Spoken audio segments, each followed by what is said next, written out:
நமசிவாய ஸ்ரீராமதாவாய நமக. மக்களுக்கு இன்னும் அதிக பேர் குழப்பத்திலே தான் இருக்காங்க.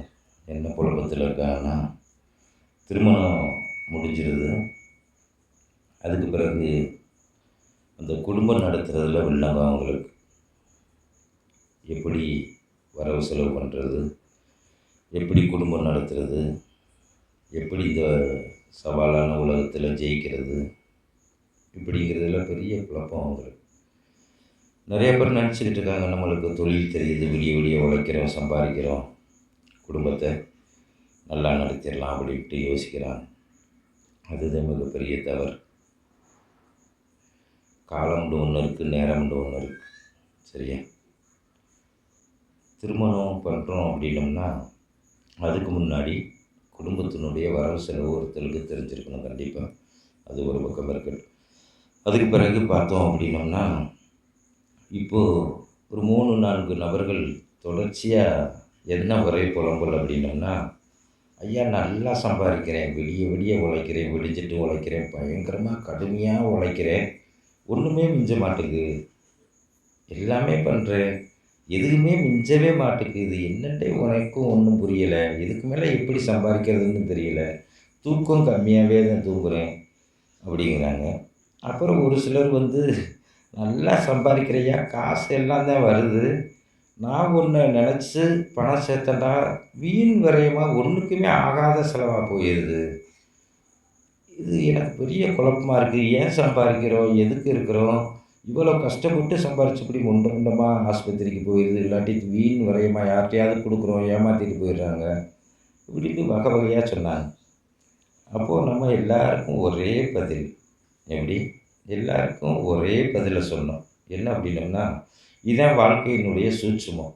என்ன சூட்சுமம் அப்படின்னோம்னா, ஒரு நபர்களுக்கு டைம் மாறிடுச்சு, டைம் சரியில்லாத நேரம் ஆரம்பிக்கும் போதும் எச்சரிக்கும், அந்த உழைப்புக்கேற்ற ஊதியம் இல்லை, இல்லாட்டி வீண் விரைய செலவுகள் வருது அப்படின்னாலும் கவனமாக இருக்கணும். நம்மளுக்கு டைம் மாறி இருக்குது, அதுலேருந்து நம்ம முதலீடு போடுற விஷயங்களை கவனமாக போடணும். அதுக்கு பிறகு கொஞ்சம் அலசி ஆராயணும், இது ஏன் இந்த பணம் வீண் விரயமாகுது அப்படின்னு உட்காந்து கணக்கு பார்க்கணும்.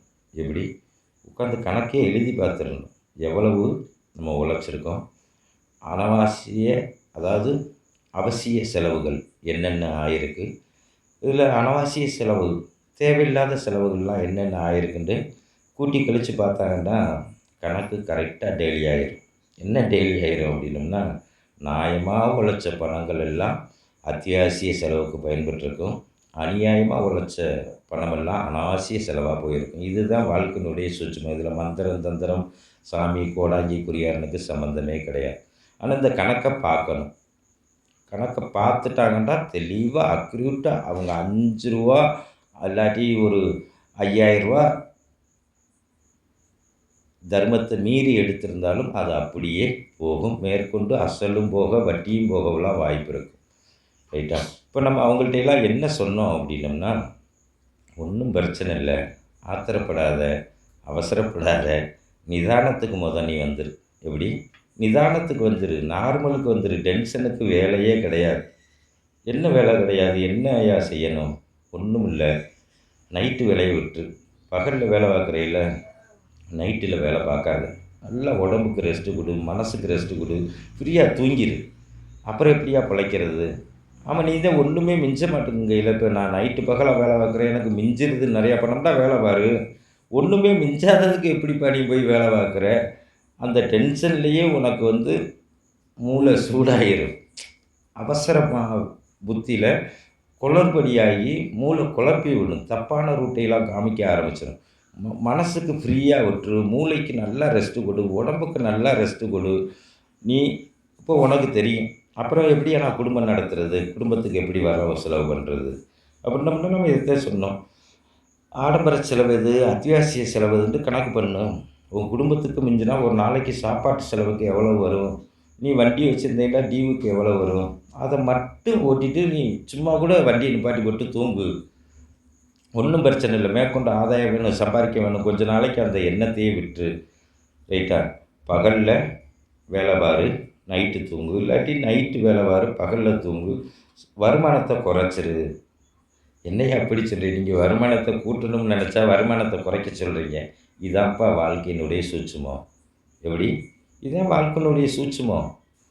நம்ம வேகமாக போய் எதுலையாவது முட்டிக்கிட்டு கிடக்கிறதுக்கு 10 நிமிஷம் லேட்டாகி மெயின் ரோட்டில் போயிடுவோம், நிதானமாக போவோம். அந்த ரூட்டு நான் சொல்கிறது. நீ அவசரமாக போய் ஆக்சிடென்ட் பண்ணணும்னு நினைக்கிற. நான் 10 நிமிஷம் 1/4 மணி நேரம் லேட்டாக போனாலும் எந்தவித சேதாரம் இல்லாத வழியை நான் சொல்கிறேன். ரைட்டா? அதனால் உடம்புக்கு நல்லா ரெஸ்ட்டு கொடு, குழப்பம் இல்லாமல் நல்லா தூங்கு அப்படின்ட்டு வேலையை குறை, சம்பாதிக்கிறத குறைச்சிரு. அதுக்கு பிறகு இந்த அனாவசிய சம்பாத்தியம் இருக்குல்ல, பொய் சொல்லி சம்பாதிக்கிறது, கொள்ளையடிச்சு சம்பாதிக்கிறது, இதையெல்லாம் கணக்கு பண்ணு. ரைட்டா? நேர்மையாக உன் மனச்சாட்சிக்கு இன்றைக்கி இவ்வளோ ரூபா, இதுக்கு இந்த தொழிலுக்கு இவ்வளோ ரூபாண்டா அதை மட்டும் வாங்கு போதும். ரைட்டா? கொஞ்சம் கொஞ்சமாக படிப்படியாக நீ ஐயா ரூட்டுங்கிறது வேறு, கடைப்பிடிக்கிறது, கண்டிஷன் பண்ணுறது ரொம்ப ரொம்ப கஷ்டம்தான். ஆனால் நிம்மதி கிடைக்கும். இந்த இப்படி புலம்புற பாரு, ஒன்றும் மிஞ்சலை, எனக்கு ஒன்றும் இல்லை, சம்பாரித்து என்ன செய்ய, இவ்வளோ கஷ்டப்பட்டு, இந்த புழப்பம் இருக்காது. நல்லா நீட்டாக குடும்பம் போய்கிட்டு இருக்கும். இந்த புழப்பம் இருக்காது. நல்லா உடம்புக்கு ரெஸ்ட்டு கிடைக்கும். சும்மா சம்பாரித்து போய் ஆஸ்பத்திரிக்கு கொடுக்கறதுக்கு ரெஸ்ட்டு போட்டு நிம்மதியாக இருக்கலாமே, அந்த வழி நான் சொல்கிறது அப்படின்னா. அதில் ஒருத்தர் சொன்னார், அப்புறம் இப்படியா நான் குடும்பத்தை நடத்துறது வைக்கிறது, மீண்டும் இப்படியே தான் சொன்னார். அப்போ நான் சொன்னேன், கடவுளை புரியணும். இன்றைக்கி நீங்கள் கஷ்டம்ன்றவுடனே கடவுளை தேடுறீங்க, என் போன்ற ஆளுகள்கிட்ட கேள்வி கேட்குறீங்க. இதே போல் எனி டைமும் கடவுள் நம்பிக்கை வேணும். ரைட்டா? இன்றைக்கி ஆண்டவன் நம்மளுக்கு உணவுக்கு வழி செஞ்சுட்டான், குடும்பம் நடத்துறதுக்கு வழி செஞ்சுட்டான். அந்த நம்பிக்கை வேணும். சரியா? அது எப்படியா? அப்போ கடவுள்னு சும்மா இருந்தால் கிடச்சிருமா? நீ கடவுள்னு கடவுள் வேலையை பார்த்துக்கிட்டே இருந்தீங்கன்னா சும்மா கிடைக்கும். எப்படியா? கடவுள்னு என் போன்று கடவுள் வேலையை மட்டும் பார்த்துக்கிட்டு இருந்தால் கடவுள் கொடுப்பாரு கண்டிப்பாக. ரைட்டா? வேணும்னா என் கூட வந்து தங்கிப்பார், இல்லாட்டி நான் சொல்கிறத கடைப்பிடிச்சிப்பார். நீ உனக்குன்னு சம்பாரிச்சாத்தான் அதில் சில வில்லங்கங்கள் இருக்குது. 100க்கு 100 கடவுளுக்குன்னு கடவுள் பணியாகவே இருந்தால் கண்டிப்பாக கடவுள் வந்து கொடுப்பார். அது என்னையால் ஆணித்தரமாக சொல்ல முடியும், ஆதாரத்தோடையும் சொல்ல முடியும். சரியா? அதனால் நீ கடவுள் நம்பிக்கையை வச்சுக்கப்பா.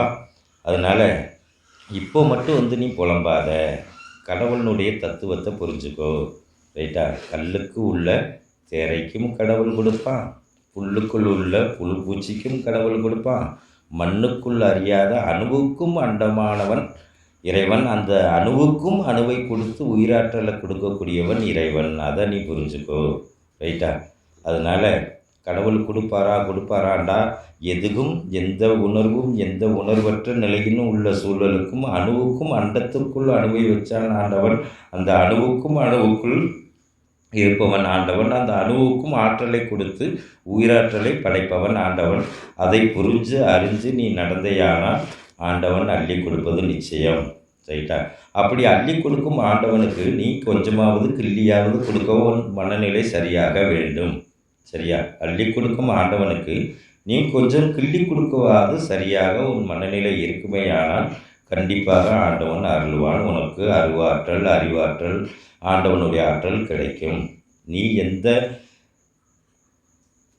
ஜீவராசிகளுக்கும் எதுவும் செய்ய மாட்டேன், ஆண்டவன்டா யாரு, கடவுள்டா என்ன, கடவுள் என்னை சோதிச்சுட்டான் அப்படின்னம்னா கடவுள் எப்படி சோதிப்பான்? கடவுளை சோதித்து பார்வதியாத்தாவே தோற்று போனாங்க. எப்படியா?